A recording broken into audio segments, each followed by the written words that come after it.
Kuliner khas Jawa Tengah memang tak pernah gagal menggoyang lidah. Hidangan daging berkuah yang kaya akan rempah. Ya, tengkleng dan tongseng. Keduanya menjadi incaran para pemburu kuliner, bercita rasa khas dan pekat. Sama-sama menggunakan daging kambing atau sapi sebagai bahan utama yang nikmat. Bahkan tengkleng telah ditetapkan sebagai warisan budaya tak benda.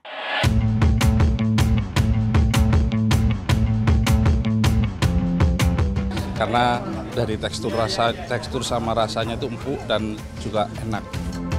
Tengkleng Klewer ini masuk di list kita, terus kita cari di map, ketemunya di sini. Sudah kita coba ini sama teman-teman, enak rasanya ya, dagingnya empuk. Tak lengkap rasanya berkunjung ke Solo tanpa menyantap olahan daging kambing ini. Salah satu tengkleng yang terkenal dan legendaris di kota Solo adalah warung tengkleng Bu Edi Pasar Klewer yang konon sudah ada sejak tahun 1917. Yap, ciri khasnya tak lain adalah daging dan jeroannya yang sangat empuk. Kuah tengklengnya pun cukup encer tanpa dicampur santan. Kini, warung tengkleng legendaris Bu Edi Pasar Klewer dikelola oleh Sulistri yang menjadi generasi ketiga usaha warung ini. Yang menarik adalah rasa yang tak berubah, serta penyajiannya yang masih menggunakan pincukan atau lipatan daun pisang yang ditusuk dengan lidi. Penggunaan pincuk saat penyajian tengkleng membuat aromanya lebih legit dan membuat menambah selera makan. Dalam sehari ada sekitar 5-6 panci penuh bahan tengkleng yang dibawa Sulistri dari rumah. Isinya mulai dari iga, kaki, mata, telinga, lidah, sate jeroan, sate daging, sate babat, sate lidah, sumsum, dan juga otak. Alhamdulillah jaga kualitas sama mutu. Sama rasanya tetap nggak berubah gitu loh. Dari dulu ibu jualan kan pakainya pincuk, jadi masih dibiasa kayak gitu, pakainya pincuk gitu loh, pakai daun pisang itu. Satu porsi standar tengkleng dibanderol dengan harga Rp30.000 dengan isian berupa potongan daging kepala 1 tusuk dan beberapa tulang kambing. Semuanya dipincuk menjadi satu bersama nasi.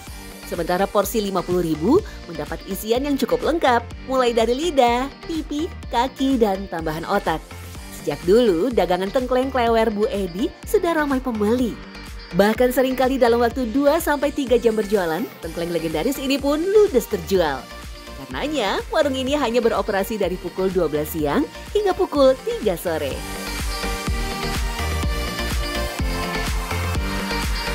Kalau hari biasa 40 bagian kepala kambing. Tapi kalau tulangan itu hampir 30-40 kilo. Iya.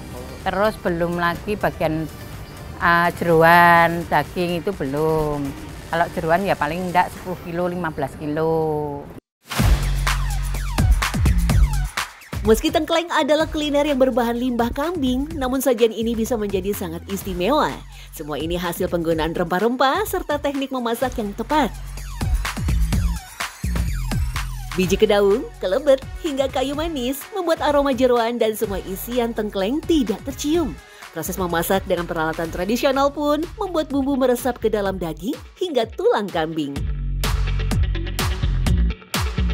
Jadi biar tidak bau kambingnya terlalu strong, kita menggunakan 3 item tersebut. Biji kedaung, kelebet, dan juga kayu manisnya. Yang sudah kita sangrai dan haluskan ya.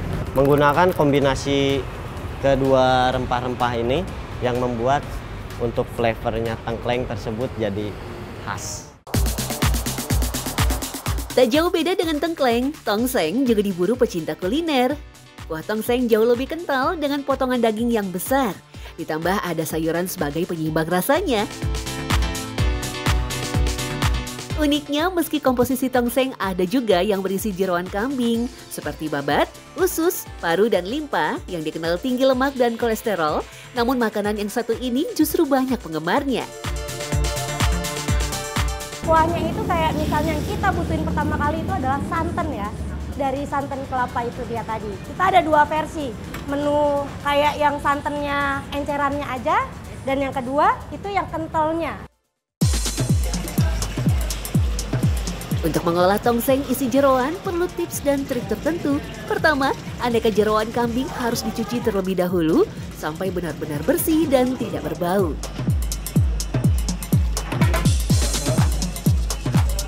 Karena nantinya bakal berpengaruh pada rasa dan aroma kuah. Bahkan pembersihan jeroan kambing adalah fondasi awal keberhasilan memasak. Itu dari teknik kemasuk airnya. Jadi dimasuk di air itu kan ada sisa-sisahan dari gulai kambing misalnya kan. Itu harus benar-benar dikeluarkan putih-putihnya, Pak. Soalnya kalau enggak, itu yang bikin bau. Jadi benar-benar bau-bau kayak kambingnya asli. Khususnya itu tadi kita belah, kita kasih ke air gitu kan. Terus kita bejek-bejek biar kayak lendir. Kita remek. Dan kalau aku versi maaf aku pakai micin ya. Biar kagak kayak lemak-lemaknya itu lebih cepat hilangnya. Tahap selanjutnya adalah merebus jeroan kambingnya dengan santan kelapa encer yang sudah dicampurkan sedikit garam. Selain bisa membuat jeroan menjadi cepat empuk, cara ini juga bisa memberikan rasa gurih yang meresap sampai ke dalam, serta membuat warna tampilannya terlihat cantik.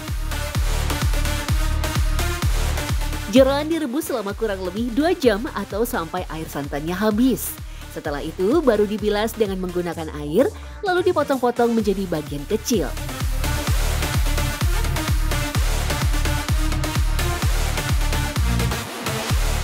Berikutnya, membuat racikan bumbu-bumbunya. Semua bumbu dasar seperti kunyit, jahe, dan lengkuas harus dihaluskan. Tak lupa ditambahkan racikan bumbu rahasia. Bumbu halus ini selanjutnya ditumis dengan minyak kelapa sampai warnanya berubah pucat kecoklatan dan aromanya harum. Yang pertama adalah bawang putih sama bawang merah. Bawang putih sama bawang merah itu harus lebih banyak. Setelah itu ada kunyit, ya kan, ketumbar sama kemiri. Sama satu lagi kalau memang lebih suka agak wanginya strong pakai daun jeruk. Ya, aku kalau untuk pemanis jujur aja dari kecapku. Setelah itu, potongan jeroan kambing dan tumisan bumbu rempah direbus dengan api kecil bersama campuran santan kental dan encer. Lamanya 30 menit atau sampai kuahnya mendidih dan mengental.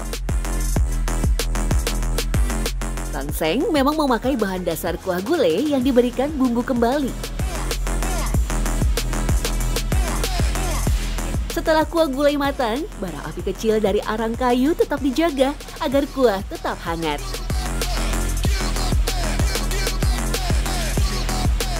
Daging tersebut itu dioseng lagi dengan bawang merah sama bawang putihnya, Kak. Jadi kalau setelah bawang merah sama bawang putihnya itu udah kayak ke orange coklat-coklat gitu, barulah kita masukin di daging tadi, kita seret. Setelah daging kita seret, kecap yang kita masukkan dulu. Kenapa kecap? Karena biar masuk di dalam dagingnya gitu, biar ngeresep. Nah, komponen wajib yang menjadi salah satu pendukung lezatnya rasa tongseng adalah anglo atau tungku tanah liat, serta bahan bakar arang kayu atau arang batok kelapa. Meski terlihat sederhana, namun rupanya teknik memasak ala tradisional yang masih dipertahankan ini dapat memberikan pengaruh terhadap kualitas hasil masakannya. Kuali tanah liat berguna sebagai pembentuk aroma dan rasa kuah, karena dapat menjaga panas dengan baik dan merata.